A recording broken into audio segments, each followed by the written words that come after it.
Second Tank Battalion's DFT to Fort Stewart, really the significance of it is the closure of SR-10 in Camp Lejeune, North Carolina. We looked through all the East Coast and we found Fort Stewart as a good base to not only fire, but to also work on some of the other capabilities we have in the battalion that needed exercising.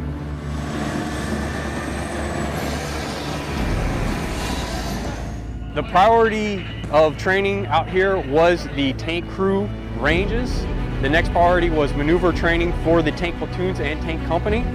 Then we looked at how we could potentially train our H&S Marines. We didn't only focus on tank gunnery, tank skills. We used this base to its full capability and got training for the whole battalion, which includes the 500 Marines and sailors of this battalion.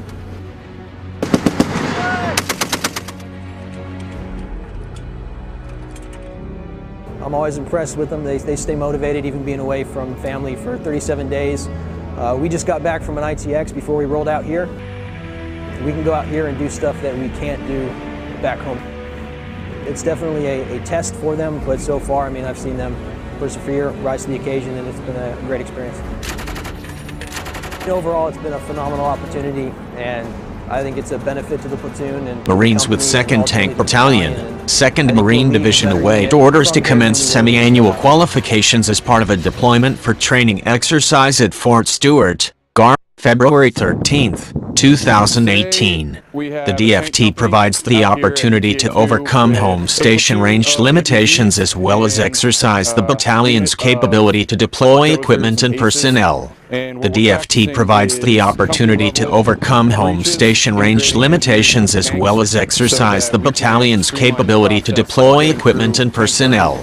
The mission of 2nd Tank Battalion is to close with and destroy the enemies using armor-protected firepower, shock effect, and maneuver, and to provide precision direct fires against enemy armor, fighting vehicles, troops, in hardened positions. We're getting to work with some of the engineers that we're going to be going to ITX with in future training exercises. So working that to maximize overall training, the unit looked for a suitable location to implement their skills in an unfamiliar terrain and overcome home station range limitations. The significance of 2nd Tank Battalion's DFT to Fort Stewart is the closure of SR-10 at Camp Lejeune, North Carolina, said Master Gunnery Sergeant Randy Phillips, the operations chief with the unit. We looked through all of the East Coast and found Fort Stewart is a good base to not only fire, but also work on some of the other capabilities we have in the battalion. Marines completed semi-annual day and night gunnery qualifications to sustain proficiency and enhance maximum operational effectiveness.